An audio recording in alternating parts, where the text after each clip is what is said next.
Okay, my next point here, and this is one I want you to really check me on, because yesterday on the People's Panic Meter show, someone asked about Ricky Pearsall, and should I be panicked about Ricky Pearsall? And I was like, what are we panicking about Ricky Pearsall for? Been very productive over the first 2 weeks, like 100-yard game in week 1. I'm not panicking about that guy, a guy that you took at wide receiver 34. I've had a few people reach out and be like, I'm a little worried about the potential upside case here. And so the stat I have for Ricky Pearsall, because I think this kind of shows like, oh, you can take this both ways. 84 wide receivers have run 40-plus routes so far this season. Ricky Pearsall, among those wide receivers, is 17th in yards per route run. Great. He's 48th in targets per route run. Maybe not so great, okay? He does not come out and get a bunch of targets in week 2. Juwan Jennings gets a lot of volume. I will say, because I had somebody, when I posted a chart on this today, we'll look at later for Zay Flowers.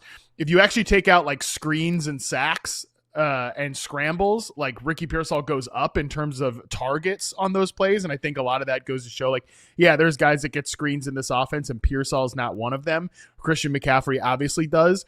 So that makes him look a little bit better from like a earning targets perspective. But again, Ray, I'm kind of hand waving any of these target concerns for Ricky Pearsall because he's been efficient. He looks pretty good out there. Am I clinging too much to my priors? Is this an area where I need to be quicker to adjust? I wanted to come on here and help you through this one, talk to you. We're on the couch right here and you're talking to me about this and I'm seeing 48th in target per route run. And I'm like, oh, okay, not that good. And I was like, yeah, I'm gonna have to tell Matt to just bring it back. But I went and looked. I looked at his Trinity score. That's all the targets and all this stuff. And looking at his usage amongst other San Francisco 49ers wide receivers, still great. Like it's below the regression line. So he has not produced as other similar players who get that type of team, wide receiver pie. The production has not been there, but the usage, I'm looking at the chart right now. It's clearly Ricky Pearsall, right? And it's 2 weeks in. So we're talking about a 2-game sample size, but right now, today, no, I would actually say it's the opposite. This would be one where I'd be willing to buy some Ricky Pearsall and just bet on the fact that usage, as long as that usage continues, the fantasy points will follow along. I think they're fine with Mac Jones. I really do. I think they're fine with Mac Jones at quarterback. This is still a young wide receiver stepping into a role where there's not a lot of help around him. There's Christian McCaffrey, but the allocation of defensive eyeballs to Christian McCaffrey are much different than what he's sort of facing on the outside playing receiver. I'm looking at this right now, and I would say I wouldn't be as panicked. Maybe here's how you play this. Just adjust the expectations, right? The expectation that Ricky Pearsall is a smash, 15 to 18 wide receiver finish on the week. Maybe you need to dial that back a little bit and be a little more patient with him. But as far as just wide receiver stuff that he's asked to do in his offense, I'm not panicked on Ricky Pearsall right now. Some of the other peripheral metrics may not look great, but overall, his slice of the San Francisco 49ers wide receiver pie, like it's exactly what you want. It's fine. It's fine. It's fine. I'm not panicked on him yet. Yeah, 11th in yards per out run on plays if you take out screens and scrambles. So again, he's been very efficient, and the targets per out definitely jumps from like 17 to 23%, which is again still it's a little bit better. It's still like kind of middle of the pack there, but yeah, that's kind of I like the way you framed that there, Ray. That it is about the expectations, because to me, I'm like, well, yeah, I drafted this guy around like wide receiver 34 or something. That's kind of where I had him ranked. That like not everybody that you take there is going to be a slam dunk. And that's kind of my point, that there are ways that you can build I don't know. We've become so like everything that matters is upside. Upside is all that matters. Sometimes you just got to have like useful players that fill up your spots. Like not every pick is going to be an A+. And I think like Ricky Pearsall right now looks like maybe a B pick. If you took him there, he doesn't look like somebody that has like top 10 wide receiver upside, and maybe there's less upside when like Ayuk and George Kittle get back. But you could also argue same way that like when Brock Purdy, George Kittle, and Brandon Ayuk are back, this team is putting together more drives. They're scoring more points. There's more touchdown opportunities. That's a big part of it as well. Well, and just keep in mind that fantasy points don't drag usage, right? usage normally drags the fan. You have to be used in order to score points. You don't just score points, and the usage is still there. And this is a receiver who's played week 1 with Brock Purdy and week 2 with Mac Jones. So the offenses they've totally shifted. You had George Kittle in week 1. You didn't have him in week 2. So this is one where if you isolate one individual metric or stat, sure, it may look real bad, but that's not how the game is played. That's just not how the game is played. The totality of what he's asked to do in this offense, it's still within a range in which I want that guy. So if anybody's out there panicked on Ricky Pearsall, if you drafted him, just be patient. This is not a product of somebody who's not getting used. It's not like he's getting 2 chances a game and not converting on those. He's getting opportunities. As long as the usage is there, chase the usage, chase the opportunity, the fantasy points will follow. That's why I really like what you do, putting things together with the Trinity score there. Let's move on to your third point, Ray Garvin. What is it? Well, what could it possibly be? I mean, for all the people out there, we're being negative Nancy's, fear mongers down.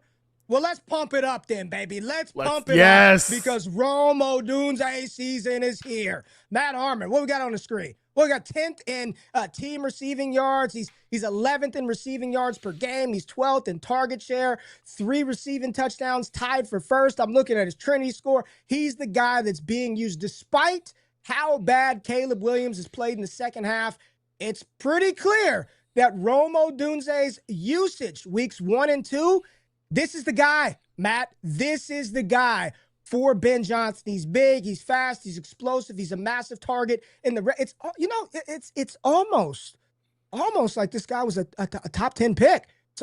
It's almost. Yeah. I remember somebody who charts wide receiver. I don't know who it was, but said this is a guy that's one of the safest wide. It's almost like those things are coming to fruition here in year 2 with Ben Johnson. And some people might say, y'all are victory lapping.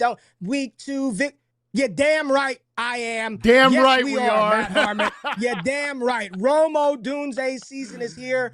In all honesty, the peripherals line up.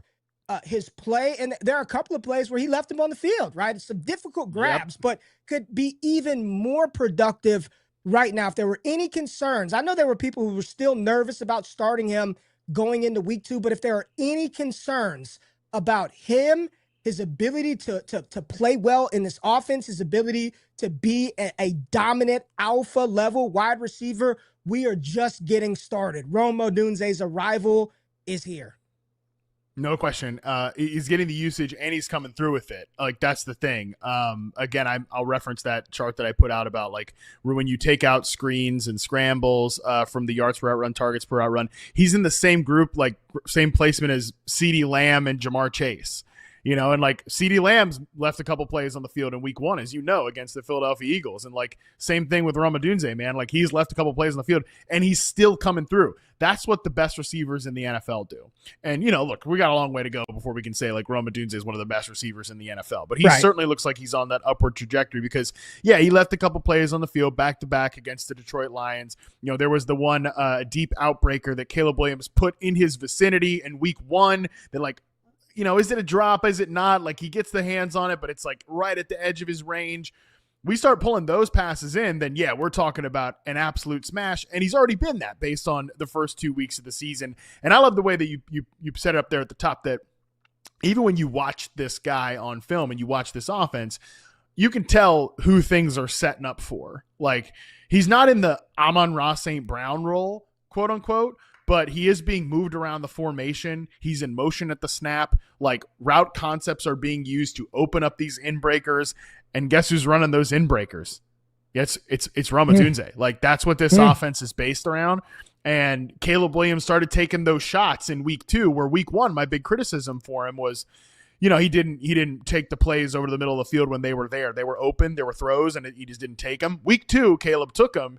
And like, I think you come away from that game last week, there's a lot of things that are still wrong about the Bears and their whole team. But 2 things are going well right now. The growth of Odunze, and I think Caleb Williams played better in week 2 than he did in week 1. Absolutely. And well, let's talk about who didn't play better, the defense. And if they're going to be in negative No, game they script, didn't. and if they're going to be in negative game script and have to throw the ball, I just, you can see it. There's all the data in the world. When you watch them play, you can just tell he brings a different. He looks big out there. He looks like a big Yeah, target for Caleb Williams to find. So it's been, and especially the value that you got drafting him, because Matt, outside of a few, there were still a lot of people skeptical about oh, Odunze's ability totally. to ascend to a number one role. So you got a good discount on a player, like to get somebody in the positionally in the 30s that could be their team's number one on a team that wants to throw the ball, that's in negative game script, because this is a guy that can make up for, a loss of a player that maybe is underproducing that you drafted a little earlier. When you hit on guys like this, betting on the situation, betting on the usage, the schematic change of this team, this is a really good find for all of us in fantasy football that got a piece of Rome Odunze during draft season. I do think that even 2 weeks into the season, premature or not, I'm comfortable with saying I do believe he has arrived as at least his I agree. team's primary. I'm not saying he's arrived in the CeeDee Lamb, Puka Nacua. He's not Yeah. there. He is not there. But as far as earning his team's opportunity, I think he's done that. Right.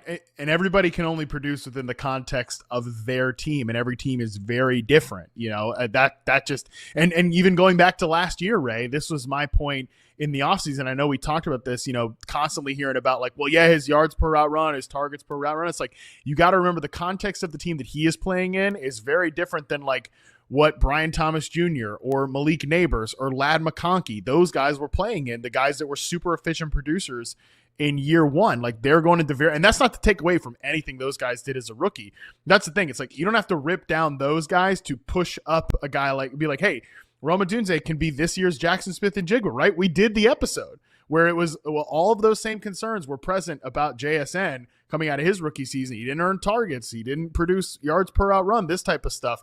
It's like, well, yeah, you watch him play, like that guy's a good football player, and like good football players will get opportunity to flow their way as they get more comfortable with the pro game. And like, guys can take leaps in year 2 or even year 3, which, Ray, I think perfectly transitions us to my next point here in the whole idea of like, don't judge wide receivers too early. Are we in the middle of what seems like a very under-discussed emergence in year 3 for Zay Flowers? And I just don't feel like people are talking about this enough. And I'm actually really curious if you think this is fluke or fact here. Right now, Zay Flowers is second among wide receivers in team target share, 42.6%. Fifth in air yard share right now, 50.6%. And he's second among wide receivers in targets per route run. If you look at Zay Flowers' career so far in the NFL, this is just like, what he's doing right now is so far and away blowing away his previous career totals. Like, just it's really not even close. Like, looking at some of the numbers here in year 1, he had a 22.7% team target share, 25.4% in year 2. Yards per route run, I mean, it's kind of below 2.0 in year 1. And then jumps up to 2.27, which is solid. And then obviously 4.27 this year. So he's never been this level of like target commander, this target hog receiver, this efficient as he's been this year. Again, if you pull up the chart of just where all these guys are finishing right now, he's in that upper right quartile with like Puka Nacua in terms of dominant share of his team's offense, which I'm sure you can speak to, as the Trinity score can show. But like, my question to you, Ray, is this the year 3 leap for Zay Flowers, right there along, by the way, with Jackson Smith and Jigba, who is right up there again? Like, these guys can make a leap in year 3. We don't have to say like, oh, we know who these guys are too early in their career. They can still progress and kind of dominate later on. Is this the bloom for one Zay Flowers, or is this just a 2-week blip? I think this is more trend than blip. When you look at the usage of the other pass catchers in this offense, Mark Andrews is non-existent. DeAndre Hopkins is like second as far as just overall usage on this team. And we know his opportunities are sparse. They're just downfield stuff. So when he makes a play, it's a big play. but there's nobody else. Like, they paid Rashad Bateman. I thought he would get some more usage and opportunity that has not come to fruition. Same. And this is all while Lamar Jackson, again, is on an absolute heater throwing the football. The team, here's what I'm going to say. Despite what you, me, or anybody watching may think, the team is saying absolutely. And we're going to continue to prioritize them like the one in a great offense. Here's what you need in order to really make that leap into elite, must-start, high-end wide receiver territory. You need the offensive environment, aka a quarterback and offenses that's going to throw the ball. And to truly be in that range, there's got to be a consolidated attack. You don't want, as great as the Chargers look, it's 3 of them, right? Every week, it's 3 guys. And that's probably going to limit the high-end upside of 1 or 2 of those guys. But in Baltimore, like, it's Zay Flowers. And I know Devontae Walker scored the touchdowns, all of that, but just strictly the things that typically yield the fantasy scoring, the target share, the yards per route run, the air. Zay Flowers he's here. And this offense, this is not a team that's trying to throttle it down and coast to get to we got to win, and we need to be productive, and they need this. They need somebody that Lamar Jackson and that offense can scheme up week in and week out to get open. I think we're here with Zay Flowers. In at least right now, this early sample size, I am in. I will not fade him. I'm not going to disparage him. He's played amazing with the opportunity that he's been given, and I don't see why Baltimore would pull that back anytime soon. Yeah, and I think the important thing here, too, at least from my perspective, is that he's talented enough to continue to do this. In his first 2 seasons, he finished 2nd and 7th in success rate versus zone coverage in reception perception. He's cleared 70% success rate versus man in both of those 2 marks. Like, a guy that's a top 10 zone beater in the NFL, and he is also a guy who can beat man coverage over 70%. Guess what? Like, that's the tagline for the best receivers in the league, you know? And obviously I think Zay is somebody that, based on his first 2 seasons, did need to take another step to get into that category. But I could have said the same thing about, like, and Amon-Ra St. Brown, you know, who I think is like a tier 2 wide receiver, set it and forget it. We see what that guy can do every single week, and he'd be the engine of his team's passing offense. And, like, he's a guy who got better incrementally every single season before really solidifying himself. I think in that 3rd season is like, oh yeah, I'm that dude. Like, I'm the engine of a really, really good, one of the best offenses in the NFL. And I think that maybe Zay Flowers is right along that sort of trend line as well. So, yeah, like, the fact that the talent is there and the usage is there, that makes me want to buy in. The one thing I would say, like, if I'm trying to kind of play devil's advocate here, is that Zay has had these pop-up moments before and he's gone away. That's true. Also, I do think this pass-catching core is pretty deep. Like, Rashad Bateman's going to have his moments. He's not just going to be catching 2 passes for 15 yards every single week like he's been the first 2 weeks. Isaiah Likely is coming back, and I think Isaiah Likely is just going to, like, take Mark Andrews' job like this. I think that's coming. And, like, Hopkins has been useful. Devontae Walker, he's a week 2 fluke, but, like, did catch 2 touchdowns on 5 routes so far. Like, he's there. Tylan Wallace is even kind of involved. Like, I do think it's nothing special, and obviously they're always going to be run heavy. So the pie, Isaiah Likely coming back, that could be what shrinks the pie to a point where Zay Flowers becomes, like, oh, I don't know, a 30% target share player instead of 40%. I'm glad you just mentioned Likely. I do think they want him back. And once he's back, he is going to eat into a little bit of everybody's stuff.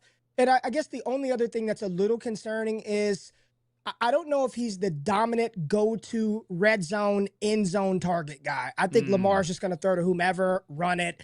That might be a little bit of what kind of keeps him back. He's going to have to score from outside the 5. I don't think once they get in there, they're scheming up a lot to get Zay Flowers the ball.